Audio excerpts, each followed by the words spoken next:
Good evening, everyone, and thank you for joining tonight's teach-in. This conversation is possibly more important than ever as we face rising tensions between the United States and Iran and serious concerns about the possibility of another war. My name is Hania Jodet, and I'm the Senior Partnership Director with Roots Action, strategist with Diffuse Nuclear War, and the co-chair of the No War with Iran campaign. Right now, the US and Iran are back at the table for nuclear negotiations. The most recent talks in Oman were described as productive, and there's another round expected in Rome. The International Atomic Energy Agency is playing a key role in monitoring progress and making sure any deal is verified. But let's be very clear, tensions are still high. Iran's Foreign Minister Abbas Araghchi recently traveled to Moscow to gain support ahead of these talks, which shows just how serious things are. If these efforts fall through, there's growing talks of military action, and that is why we're here tonight, the urgency of this moment.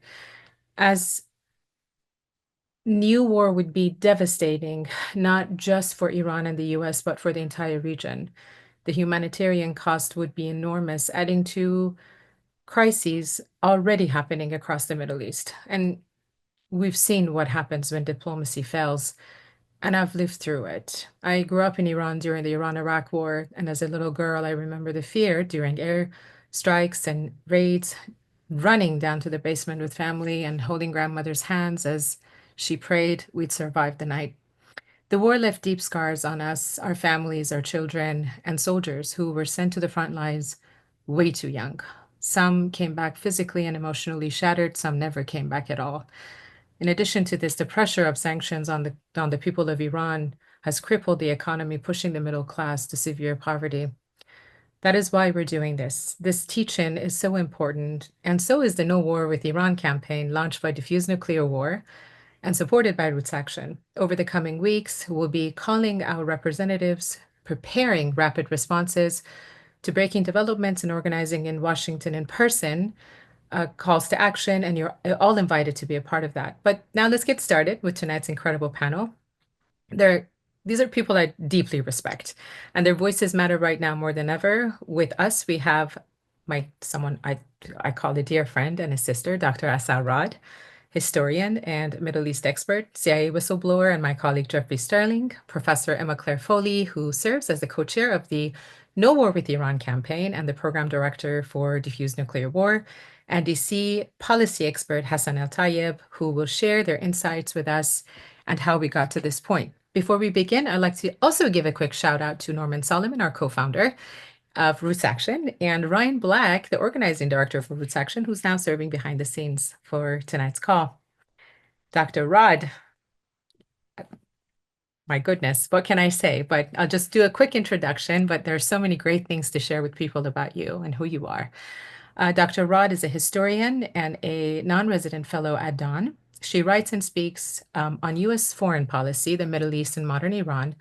Her work has appeared in Newsweek, Foreign Policy, and CNN, among others. She holds a PhD in history from UC Irvine, and she is the author of State of Resistance, Politics, Culture, and Identity in Modern Iran. And you can follow her on Twitter at Assal Rad, ASSALRAD. Dr. Rod, how has the history of U.S.-Iran relations from going back to 1953's coup to today's sanctions shaped where we are now? So obviously doing a historical, first of all, thank you for having me, and I look forward to hearing everybody's comments. I will say doing a historical overview of such a long period in so few minutes means I'm going to leave out every detail, essentially. So the idea is to get a sort of narrative of covering the big moments and the big points. And you mentioned 1953. And so for a lot of people, 1953 sticks out because of the CIA, the US-British coup that overthrew Iran's prime minister, Mohammad Mossadegh, thwarted Iran's democratization movement, and reinstated the Shah, who would serve as the last king of Iran's monarchy, in 1953, who, after the coup especially, really became more of a despotic leader, went after political dissidents, formed his secret police, the Savak, and created a very repressive environment inside of Iran.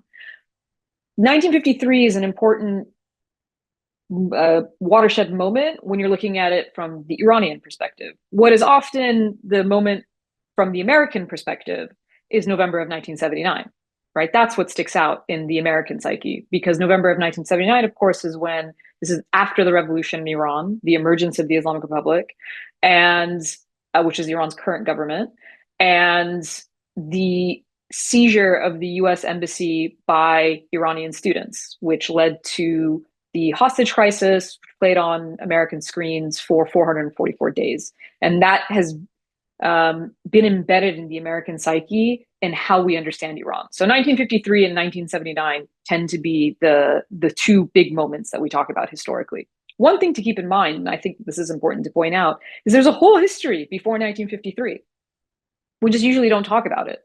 What's interesting about that history is that the sort of enmity that we are used to in the current relations is historically not the case until 1953.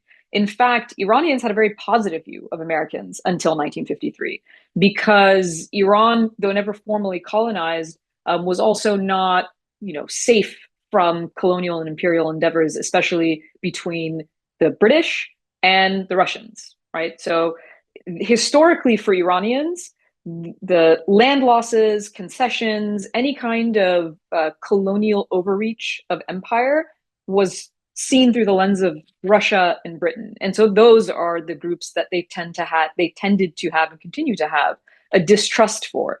It was the Americans who actually had figures, especially in the early 20th century, like Morgan Schuster, Howard Baskerville, Samuel Jordan, all really important American figures who had gone to Iran in the early 20th century and are still seen positively in Iran today. So I just think that's important to point out, because sometimes the relationship of these two countries is presented as if it's an inevitability that we have to be two foes, that there's some kind of historical roots or cultural clash that doesn't allow for positive relationships. And that's simply not the case as far as the history is concerned.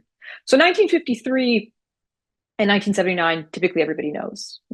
They know to that extent. They know there was a coup in 1953, and in 1979 there was a revolution and the embassy seizure, the US embassy seizure. What is often not understood, especially from in the general American public about that history, is how they're directly connected. Right, the connection between 1953 and 1979. The roots of the Iranian Revolution, of course, are shaped by the events of 1953. Now, we can't create alternative histories. We don't know what would have happened had there not been a coup. We don't know how Iran's democratization movement would have developed over time. But we can say that the individual that was placed in power in 1953 by foreign powers was then ousted in 1979. So there is a direct connection there. There's also the fact that he was seen, Iranian revolutionaries used the sort of like language of independence and anti-imperialism. And they often called the Shah a puppet of the West. And one of the reasons was rooted in those events of 1953. The fact that foreign powers had to reinstate his power really painted the way that many Iranian revolutionaries and his dissidents thought about the Shah. The other part that's very important to understand in this history is, and this is not me saying it, you can read and listen to one of the 52 hostages, one of the Americans that was taken hostage, Ambassador John Limbert, who has written and spoken about this extensively. When the revolution happens in Iran in February of 1979. The Shah has already left in January of 1979. And even though up until this point, Iran and the US were very close partners, in fact, under the monarchy, the US initially under the Carter administration doesn't allow the Shah to enter the United States. So February of 1979, you have a revolution. It's not until November of 1979 that the US embassy is seized. So what happens? Obviously, we didn't leave. Americans did not leave. The embassy was still there. We still had personnel. In October, 2 weeks before November 4th, when the embassy is seized, The Carter administration, under pressure from the Shah's very powerful friends, decides to allow the Shah to enter the United States for medical treatment.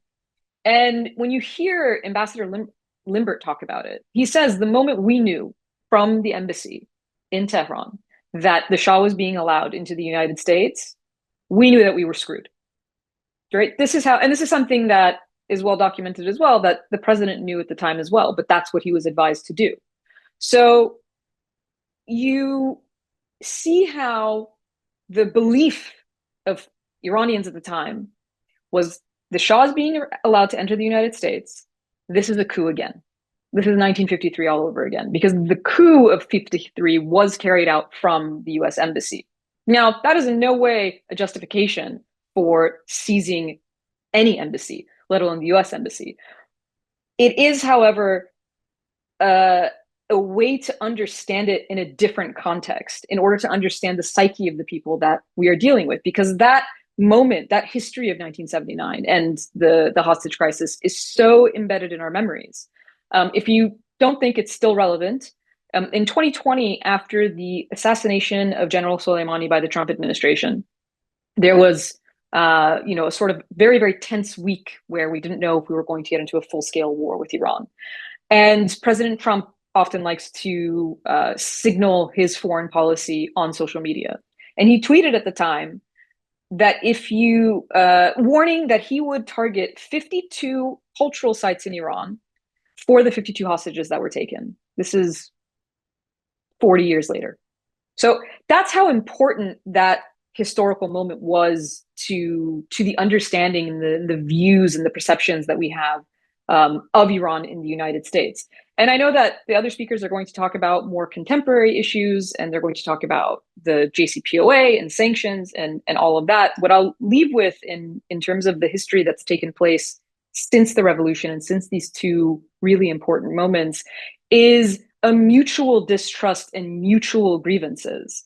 And often it's one side not seeing that the other side has some legitimate grievances as well. But when we're looking at it from the American point of view, there's often this tendency to paint the Iranian state as this irrational, extremist actor, and they're dishonest, they can't be pragmatic.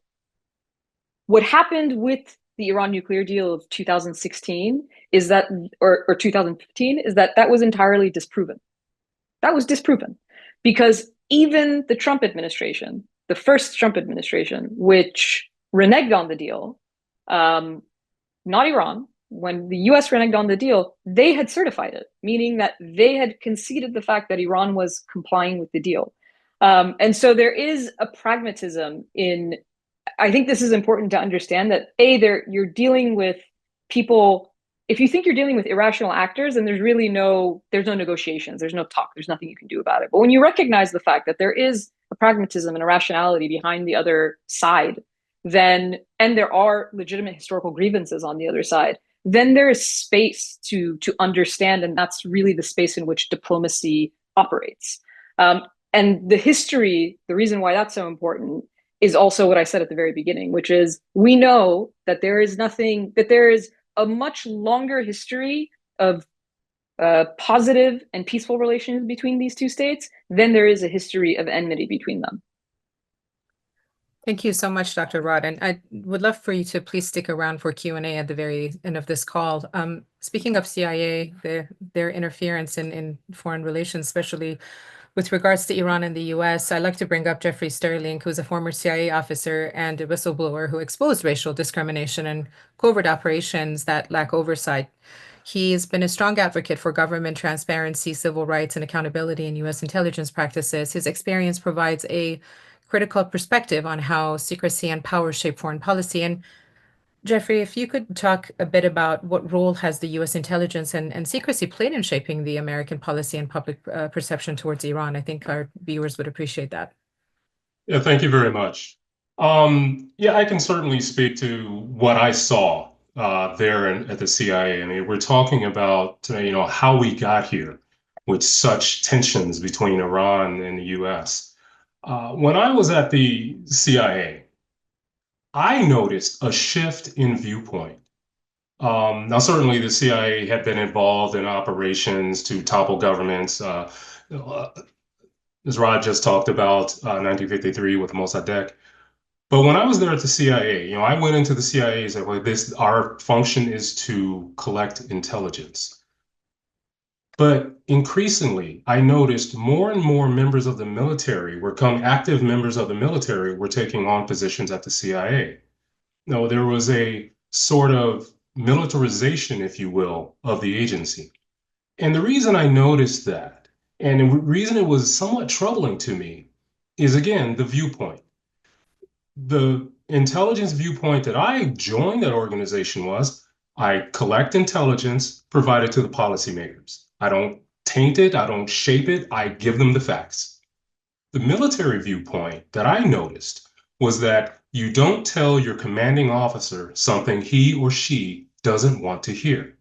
Now, that doesn't jive well with just collecting intelligence. So, in other words, the approach of intelligence gathering or the intelligence community is determined by and has been determined by the viewpoint or perspective that is in control at the time. The Hawks want war with Iran, so give them the information to justify it. What they wanted to hear. And I saw this when I was at the agency. I worked in the Iran task force. What they wanted to hear was that Iran was developing or had nuclear weapons, and that Iran was destabilizing the region. So there was a shift that I witnessed, that I saw, from just, again, intelligence gathering to war justification. The militarization of the CIA to match the militarism of the US in that region of the world. Um, and then, again, like in 53 with Mossadegh, conducting operations to demonstrate, whether true or not, that Iran is a threat and that Iran is an enemy. I was involved in an operation it was presented to me that it was to thwart the Iranian efforts to gain a nuclear weapon. Well, essentially, as I look back on it, and after I went through trial for wrongly being accused of leaking information about that operation, it dawned on me that it was more of an operation to plant evidence. In other words, again, to justify going to war with Iran. And so that militarization of the intelligence community, I think, is keeping us where we are. It's keeping the tensions building. And who's suffering? The people of Iran.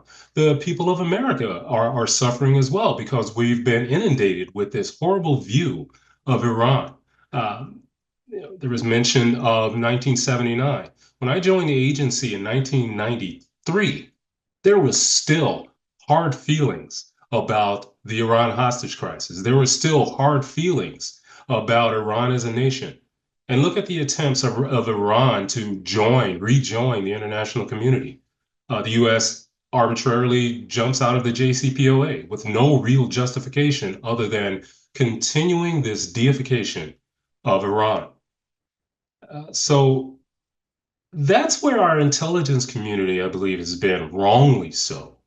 It's not gathering information. It's creating a picture that isn't exactly true, that isn't healthy for peace in the Middle East. Until there is a meaningful shift in this sort of perspective, all roads lead to war.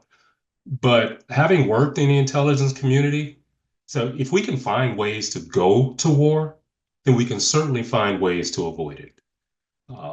And I think just if you just look at the history of U.S. intelligence and Iran, I think you will see uh, why we are where we are today with this. And that, what? We change perspective, we can change the outcomes. So uh, that's about all I can say on it, but thank you very much. Thank you, Jeffrey. Your insights are certainly very important, because I think a part of what's missing here is also the education and the background information, where the U.S. tends to and its allies tend to control the narrative, right? While the real experts and people who've actually been in situations where they've had to confront some of these issues are silent in the background, right? So thank you for your service and thank you for what you do. It's an honor to be in partnership with you on an ongoing basis. Our next speaker is my very own colleague, Emma Claire Foley, who is a professor and is an expert on nuclear weapons policy and co-chair of No War with Iran campaign. She also serves as the program director for Diffuse Nuclear War. She brings a sharp analysis on how nuclear issues shape global politics and how military buildup fuels escalation. She's a strong voice for disarmament and peaceful alternatives. And Emma Claire, would you tell us how has Iran's nuclear program evolved throughout the years, and how do countries like the US, Israel, Saudi view the risk of military escalation? Well, I can try to do that. Thank you all for being here, and I guess thank you for having me. I work here, so I'm always here, but I'm happy to be here with such intelligent and accomplished people talking about this really important issue. I'll talk really quickly about kind of the nuclear dimension. I've struggled with this a lot since the beginning of the Trump administration because, and I guess I want to apologize or at least frame my remarks that I feel like anytime I start talking about nuclear weapons and nuclear issues, I start talking about the United States, which is because the United States has a tremendous amount of nuclear weapons and is pretty unabashed about using them as part of its foreign policy, at least as strategically, and tends to, it's obviously when we talk about the fate and the role of Iran's nuclear program in its role globally, politically. We talk about how this has been kind of turned into a key part of, how other countries conceive of their relationship with Iran. That being said, I've been struggling to make a statement about what the status quo of global nuclear politics looks like today, just because President Trump came in with some strong and sort of fantastical, I think, given his record previously, statements about the need to eliminate nuclear weapons, or at least reduce arsenals, right? And a skepticism about their use in politics. And I think a lot of people who think about this issue regularly didn't really know how to react because it didn't seem like necessarily what was expected or what you would think from a president who seems pretty focused on maintaining and sort of strengthening the roles of those defense contractors in U.S. politics and foreign policy. That being said, we are here at Diffuse Nuclear War are working on this No War with Iran campaign on the understanding that there's been these constant, if intermittent, threats of U.S. military action against Iran or Israeli military action backed up in some way by the United States, and understanding that this is sort of an ongoing possibility and something that, even if in the short, medium term, we're seeing, moves away from that as a possibility, as was recently announced. I think there was an article even today about how that Israel had proposed military action against Iran against Iran's nuclear sites backed up by the United States, and that the administration had rejected it. But thinking in the long term, right, we have to make sure that military action is not seen as a viable alternative to diplomacy around nuclear issues. So we're in a, we can think of it as a kind of holding pattern, I guess, with Iran's nuclear program. During the last Trump administration, they left the JCPOA, this agreement which from 2015 had limited Iran's nuclear program. And Iran maintained, I think, most of those provisions until 2021 and continues to cooperate with the IAEA to this day. And but the agreement and then sort of talk of like perhaps a replacement agreement has come to be regarded as like reviving it has come to be regarded as sort of fantastical or impossible among U.S. foreign policy thinkers. So what we look at now is maybe, a trend we've seen across a lot of US foreign policy. And I think what Jeffrey was saying speaks to this as well, that we tend to see a kind of skepticism around these long-term and often difficult negotiations in contrast with a sense that they can be somehow replaced by military action, which is often presented as simple and sort of a short and sort of an easier solution. So I'm giving kind of a hard sell, I think, for our campaign rather than an analysis, but this is just kind of how I'm thinking about it these days. But in any case, this is certainly a component of Iran's interactions with the rest of the world, and one that we hear a lot about. And so I think there tends to be, at least in American political discourse, like an assumption that Iran is in some way, primary way, like a nuclear threat, which I think is vastly overstated. And I think most people on this call would understand that in some way, and that they do not currently have a nuclear weapon, and seem, at least for the short term, like that they're not, immediately intending on developing one. But we see how this issue kind of affects their role in regional politics. At the campaign, we've talked a lot about the role of Saudi Arabia as well, and this sort of famously like chilling declaration by the crown prince that Saudi Arabia would develop a nuclear weapon should Iran do so, right? And I think people who lived through the Iraq War, the US invasion of Iraq, like remember how easy it is to sort of construct a premise, right? Which may later be proven inaccurate. So not to sort of catastrophize, but when you hear things like that from a public figure spoken out, in the American media, it's easy to kind of read into it. In any case, I think it's possible, at least for the short term, to look at this and think that we're not immediately heading towards like nuclear escalation. We saw this meeting recently between Saudi Arabia and Tehran, the Saudi visit to Tehran, and from that, a sense that there's Saudi support for negotiations around Iran's nuclear program. However, we've also seen from the Trump administration an interest and a willingness to move forward with giving or supporting Saudi Arabia's civilian nuclear program, which has been viewed by experts as an unwise step that would make it much easier for Saudi Arabia to develop a bomb should they decide to.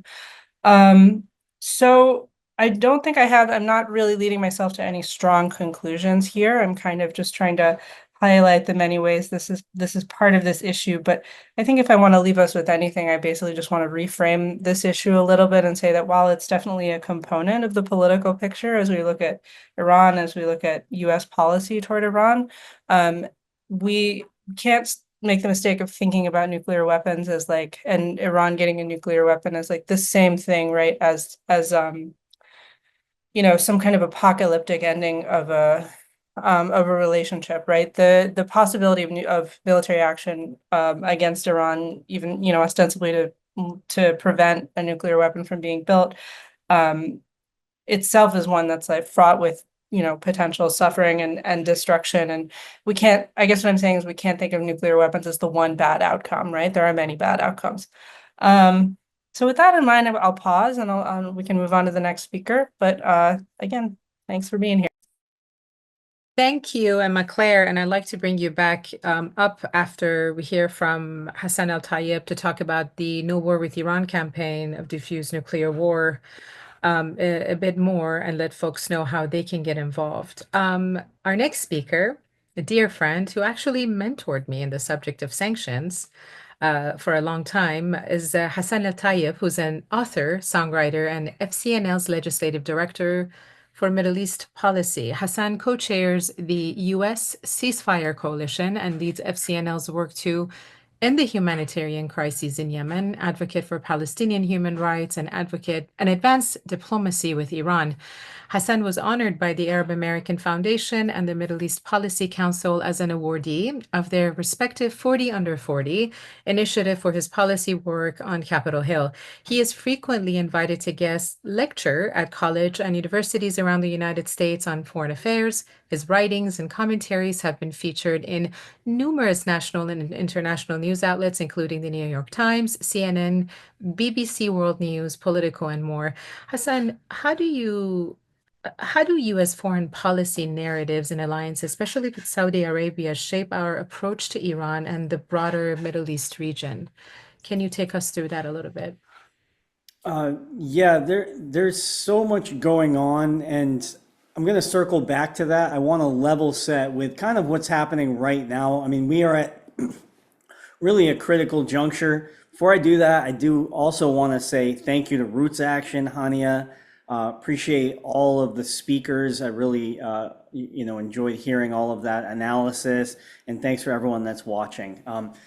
So Israel has proposed, this was what was reported in the New York Times, that they have a plan to strike Iran's nuclear facilities aimed at setting back Iran's nuclear program by about a year.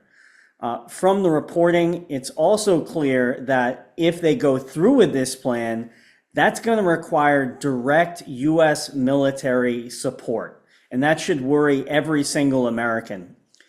These are active, real-time war plans. This isn't theoretical, and this is all being discussed while the Trump administration and Witkoff are trying to pursue these diplomatic negotiations to address the nuclear issue. And this all is happening as the Middle East has been rocked with so much turmoil in the midst of the horrific atrocities unfolding in Gaza every single day. The attacks in Lebanon, Syria, Yemen, escalations in the Red Sea, and in the past 18 months, we've seen really a complete remaking of the Middle East. Hezbollah has been severely weakened. Syrian President Bashar al-Assad, a key Iranian ally, his government's been toppled. This leaves Iran more vulnerable than ever to a potential regime change war, which has been a long-held goal of Netanyahu and his war hawk allies. For now, though, we have, as far as U.S.-Saudi relations and Saudi-Iran relations, in 2023, we saw that Saudi Arabia and the Iranians had normalized relations. And that really, I think, went a long way in cooling the region down. Saudi Arabia, as a result of tremendous pressure in Congress against their war in Yemen, they stopped firing back and forth. So things seem to be heading in a better place. But again, things have really taken a hard turn as a result of all the escalations across the Middle East. For now, President Trump is pursuing diplomacy and has stated that, Iran really only has a few months to finalize this deal. And this diplomatic track really, I think, is critical, not just for this, but if we look a little bit further ahead to kind of ping off what Emma was talking about, in October, we could see snapback sanctions on Iran if Iran's alleged non-compliance with the JCPOA isn't resolved. So it's really critical that we get some sort of deal to prevent war and also prevent further action at the UN. And Trump reportedly, and folks may remember just a couple weeks ago, although time seems to be in this weird state right now where days seem like months. But Trump reportedly told Netanyahu during the recent trip that the U.S. will not carry out its attack on Iran for now. There's some people that say, did that really happen? This is what's being reported. I think it's also important to understand the tension inside of the Trump administration. And despite sort of what we're hearing from Donald Trump and Witkoff and these diplomatic talks that are happening in Oman, soon to be happening in Rome, that Netanyahu, still convinced the Trump administration to move military assets to the region.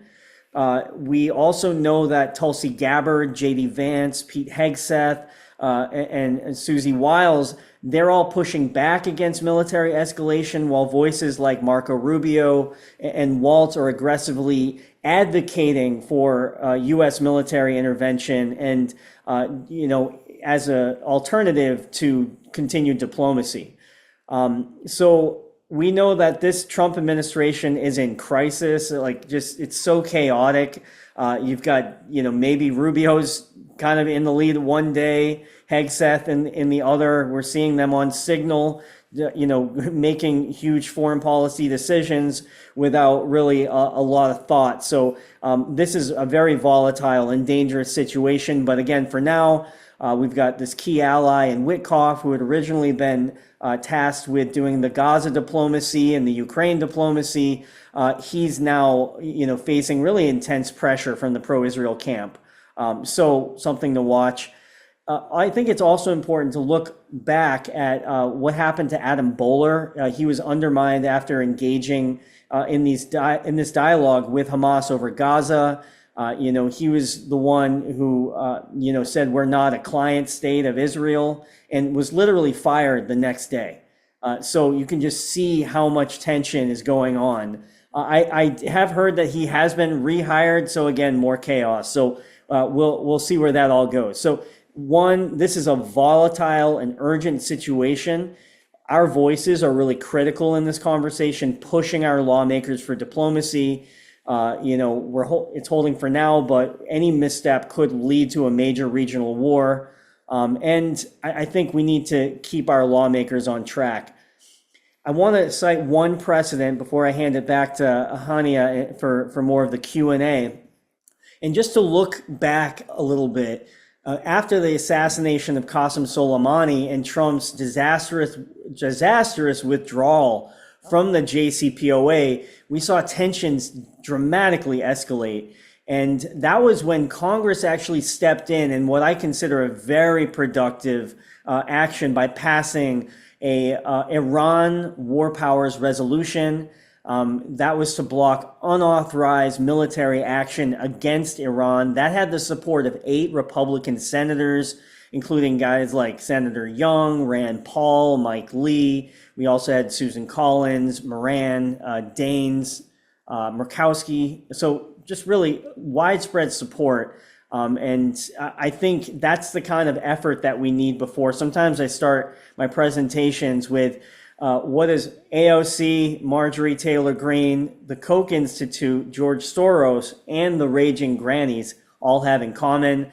Well, I guess back in 2020, they all wanted to prevent unauthorized attacks on Iran. So, getting progressives, Democrats, getting libertarian Republicans is going to be really essential right now, and getting their voices heard. We also, just one note, is we saw that Rand Paul recently sent a letter to the Trump administration over its unauthorized attacks in Yemen. So we know some Republican support may exist. So just as a reminder, the War Powers Act of 1973 reaffirms Article 1, Section 8 of the Constitution, which gives Congress, not the president, the power to declare war. And this was passed, again, back in the 70s to rebuke President Nixon for bombing Cambodia and pushing back on this broader overreach during the Vietnam War. And it's critical that we call on our lawmakers to pursue diplomacy with Iran, and in a worst case scenario, reassert their war powers. So we're not getting involved in an Israeli war on Iran. I mean, this would be a US-backed Israeli war on Iran. That would be disastrous for the American people. For any Trump supporters out there, it would be disastrous for your America First agenda too. We don't need any unauthorized wars. We need these resources at home. And we also need to give the Iranian people relief. They've been suffering tremendously under these maximum pressure sanctions for years under Trump, continued under Biden, and continued under Trump 2.0. So appreciate you having me on, Hania, and back to you. It's always a pleasure to have you with us, Hassan. Um, we'll come back to the sanctions in just a moment. I'd like to hear your thoughts and Dr. Rod's as well. But Emma Claire Foley, if I can bring you back up to talk about the importance of the diffuse nuclear war and our No War with Iran campaign in this moment. Tell us a little bit about the launch. We co-chair this movement together. So tell us how folks can get involved. Take it away. Yes. So as I alluded to in my talk, this is an ongoing campaign. The goal is to build a solid and networked base of support for actions opposing U.S. military action or support for military action on Iran. So with that being said, we have some events coming up. We have some kind of regular meetings we're doing. And if you're already involved or would like to become involved in organizing against war with Iran, this is your place to be. So right now we're having weekly meetings where we kind of share what members of the campaign are doing on an ongoing basis. We're working to develop a rapid response process so that if and when there is some, I would assume pretty sudden political development around this issue, we'll be able to respond to it quickly and in concert. We're also planning in the more medium term a lobby day to talk to representatives about this issue, some lower level actions perhaps to make our voices heard on this and to show that there is this strong opposition and principled opposition to military action on Iran.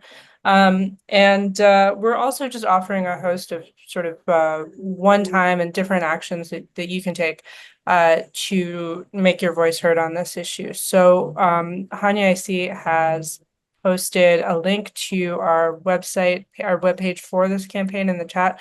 I'm going to put my email in the chat as well, so you can just email me if you're interested in getting involved or just having a conversation about this. Thank you, Emma Claire. And here in front of everyone, 90 plus people on this call, I also would love to invite Dr. Assal Rod and Brother Hassan El-Tayyab to join our next call if they have the time to share their expertise with our organizers who would love to get more involved and engaged. But before that, let's talk about sanctions. Sanctions are often framed as peaceful alternative to war. I call them weapons, silent weapons of war. Yet they've had devastating impacts on Iranian civilians, our civic society, our women's movement in Iran. These sanctions have restricted access to medicine, food, essential goods. Can you speak to the humanitarian consequences of sanctions and how they function as a form of economic warfare? I'd like to invite Assal, Dr. Rod to respond to that question, and then we'll go to Hassan and our other panelists if they want to share their thoughts.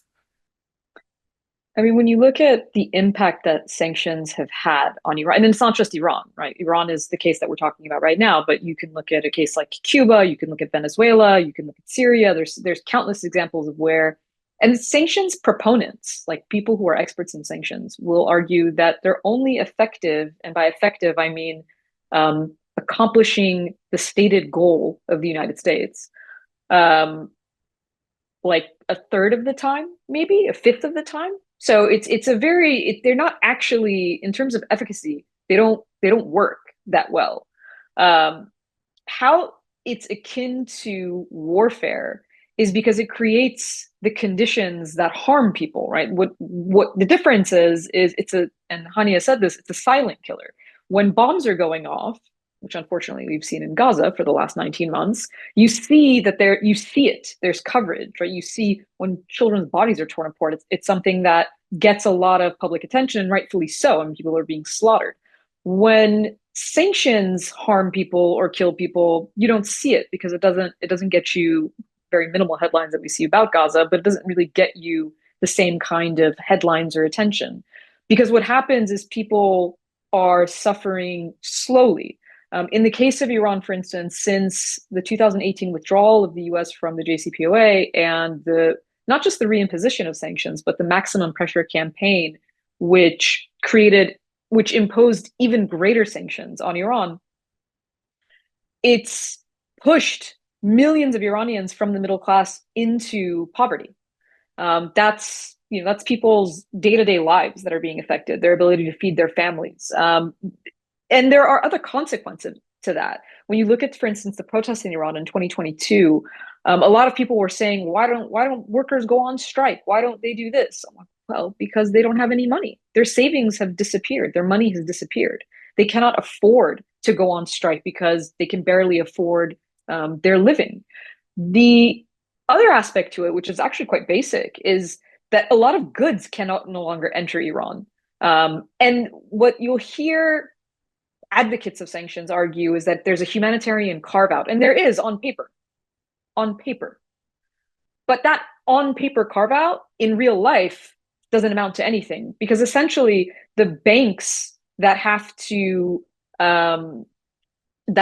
process these payments, right? If Iran wants to get vaccines, if they want to get certain medicines, they want to purchase these things, there has to be and they're purchasing it from outside of the country, there has to be a financial institution that processes that payment. They're unwilling to take any risks of violation, to be afoul of US sanctions and suffer the consequences, because in terms of their financial opportunity, it makes no sense. Like, why take the risk for this humanitarian purchase? And so it has those consequences that are often not seen, because, again, what you'll hear officials say is, well, no, humanitarian aid is exempt, or humanitarian goods are exempt. Again, which they are, but again, in reality, that is not what's happening. So there is an effect across the spectrum, from the economic conditions, the social conditions, and the political conditions are all affected in one way or another by sanctions. Thank you, Dr. Rod. Hassan, Jeffrey, and McClare, if you'd like to share your thoughts on this issue with us. Dr. Rod really said a lot, and I second all of that. Just a couple points to look at. So one, although people in Washington, D.C., I know, I live there, I hear about this every single day. They say that these sanctions are used to influence the policies of adversarial governments, not just Iran, Venezuela, North Korea, really across the world. We got hundreds of millions of people that are living under U.S. sanctions regimes. And these sanctions really have harmful impacts that go far beyond the intended targets. Oftentimes they're trying to create such a terrible situation that the people rise up and overthrow their leaders. But we see that these sanctions are killing innocent men, women, and children in Iran, in Venezuela, North Korea, in Syria. I mean, it's just devastating, the impact of what's going on here. And even like Assal said, even when technical exemptions are in place, really the fear of secondary sanctions has a chilling effect that can really prevent humanitarian transactions by governments, financial institutions, relief organizations, who are all terrified of getting swept up into the OFAC licensing regimes and get these secondary sanctions on them. We saw in particular during the COVID-19 pandemic that sanctions on Iran decimated Iran's healthcare system. The country lacked access for medical equipment. Nurses were dying of COVID because they couldn't get sanitizer, COVID vaccines, masks, gloves. I mean, simple things. And sometimes the sanctions are so strict where they can get some of what they need, but not other critical components, where they can get the vaccine, but can't get the syringes to put this, to actually give you the vaccine. And one, thing that I think I'll just end with this, we really need to move away from this destructive practice across the board, not just in Iran. I mean, we want this deal to go through, but using sanctions as a tool for this foreign policy doesn't work. What does work, actually better than anything, is getting U.S. allies to behave when we're starting to put consequences on them for bad behavior, like we did on Saudi Arabia for bombing Yemen back to the Stone Age. We started limiting military aid, and that's when we actually saw real changes in the behavior of a foreign government. But typically that works a lot better when they're closer allies. Like if we were to condition aid to Israel, we'd probably see them change their behavior in Gaza. So that's what I would encourage rather than the broad-based use of these sanctions. Thank you, Hassan. And it's 5:54, so I believe you have room for one more question, and I'd like to open this up to all of our panelists here. During these times, especially under the Trump administration, where our First Amendment rights are being taken away one by one with each student, Palestinian student, and a student from that region who's organized against the war in Gaza, they're getting arrested. What role can grassroots movements, especially student and youth organizers, play in resisting war, sanctions, and imperial aggression? People have this fear in them that, if they speak and if they're visible, ICE can grab them at any point, anywhere. How can we practice real solidarity with Iranian and Middle Eastern communities, both abroad and within our diaspora communities here, especially during these times? Whoever wants to go first.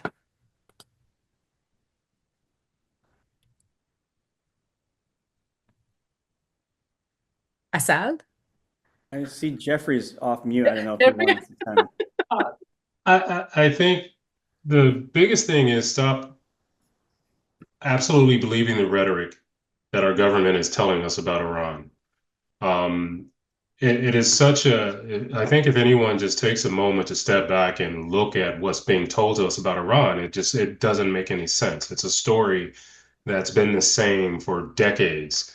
And, talking about sanctions, I mean, what is the purpose of the sanctions? If it's to punish them, to stop them from doing bad behavior, then why would we, at the moment, at an opportunity to negotiate with Iran through the JCPOA, why would we leave that? And then what is maximum pressure supposed to do? So don't blindly follow what the government is saying about Iran. It's easy enough to find out about the richness of the culture, the richness of the people, and that, they're part of this world as well.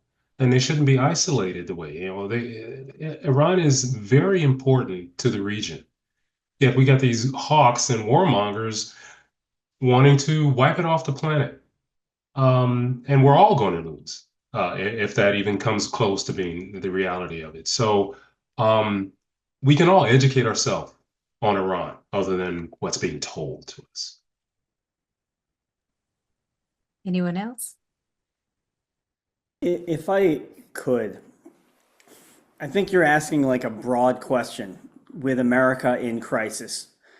And it's hard to know where this is all going. We don't know. We really don't. I do believe we're already in a constitutional crisis, given everything that's happening, what happened to Mahmoud Khalil and all these other students. So fear is the problem. I will say that we're not going to deal with an abuser by kind of being in compliance and just going along just to go along. That's not how you actually get out of an abusive situation. We need to stand up for American rights, First Amendment rights, our constitutional rights, and make our voices heard. That said, if you're in a vulnerable category, like someone that is undocumented, someone that's here on a green card and visa, that's when people that have privilege need to step up and be even louder and protect communities that are vulnerable right now. And I know that we're going to get through this together. It's not going to be easy. It's going to be a very difficult time and a dark time. But we have to keep moving forward. As far as Iran, this is one area that we actually may have a little wiggle room. Trump, we support you. We actually want you to keep doing what you're doing. Hopefully you can get a deal with Iran, and we should applaud that, and also be willing to work with Republicans on the libertarian side of the aisle, who do have some America first, don't want the endless wars, and believe in congressional war power. So we gotta work with all these coalitions, and looking forward to being in the fight with y'all. Thank you, Hassan. Dr. Rod, and then Emma Claire Foley, and we'll conclude the night. I think, the only thing that I would add is how these issues converge. When you talk about, for instance, when we talk about Gaza, we're talking about a genocide that's being supported by the United States. When we talk about rights being stripped in the United States, that's linked to Gaza, obviously, because Palestinians and the Palestinian cause has sort of become the canary in the coal mine, right? There's a naivete amongst people who might believe that this is actually an issue that's only pertaining to Palestinians or what's happening in Gaza, or it's just a pro-Israel issue. This is a scapegoat that is being used to attack our rights, and that'll start to broaden out, as we've seen already, right? We've seen just criticism of the administration more broadly is starting to come under scrutiny. So this is not a situation in which people can say, because unfortunately we've seen it a lot, well, that's an issue for them over there. We're more, we're America first. This is what we're concerned about. The reality of it is it all comes home, right? There's an imperial boomerang. These issues come back. And we're seeing how that's playing out, and how, to go full circle for you, how it's related to our current topic, which is Iran, is because the foreign policy of the United States has two very extreme pillars in it, and they're the flip side of each other. And that is, you have to be staunchly pro-Israel in the most extreme way, meaning will even support a genocide. There's no room, there's no space for criticism of Israel. And the flip side of that is you also have to deeply hate Iran, have an anti-Iran attitude, and there's no space for diplomacy ever because they're the devil. And this is the way these two extremes are talked about, and they're directly linked to each other. This is why you see the Prime Minister of Israel, Benjamin Netanyahu, repeatedly invoke Iran when he wants to make a case for Israel's self-defense. This is why these are connected to one another. They're in no way separate issues. They're all intermingled, and I think the reason why I'm making that point is when we are building communities and we're building an understanding of how do we tackle these issues, we have to understand that they're connected. They're not isolated from each other. And in that way, I think it empowers us because that's how these communities are connected to one another. So there has to be solidarity across these communities. Our freedoms at home are tied to our policies abroad. And I think making those connections helps us to build a larger community and a larger coalition. Thank you, Dr. Rod. And Emma Claire, do you have any thoughts on this? I think everyone else said everything really well. I will just say that I think there's been this long sort of chestnut in American political analysis that Americans are isolated from foreign policy and in some sense isolated from politics. I think that space of isolation is getting smaller and smaller by the day. And, in a certain sense, we're sort of forced to confront our foreign policy now in more and more direct ways because of the ways that it's shaping our daily lives. And I think that's a really tragic thing for many people, and something that we're all wrestling with. But I mean, coming together and sharing information and thoughts about this, and becoming stronger and being able to put forward an account of the world that's real, that makes sense, right, and that stands up for what's right, is something that makes us stronger. So hopefully we'll be able to, and hopefully I feel better able to coming out of this to go out into the world and be clear about what we'll accept and not accept in terms of U.S. policy toward Iran, and I hope we can all do that together. Well, as an Iranian American who lived through a war, I want to thank you all for standing in solidarity with our communities now, especially during these dark times. And I always say to Norman and Solomon that I hope one day we don't have to have a no war with Iran campaign. And with that, I want to thank you, our panelists. Thank you, those of you who joined us from all across the United States. I want to thank Dr. Assal Rod, Hassan El-Tayyab, Emma Claire Foley, Jeffrey Sterling, and our team, Ryan Black, and Bill Lackemacher, who was here with us earlier, for providing us with support on this Teach-In Network call. And I, again, would love to invite you all to join our No War with Iran campaign. Emma Claire Foley has shared her email address with you all, and please do not hesitate to get in contact with us. And till the day Palestine and Iran are free from imperialism, we say goodnight to you. Have a beautiful rest of the evening.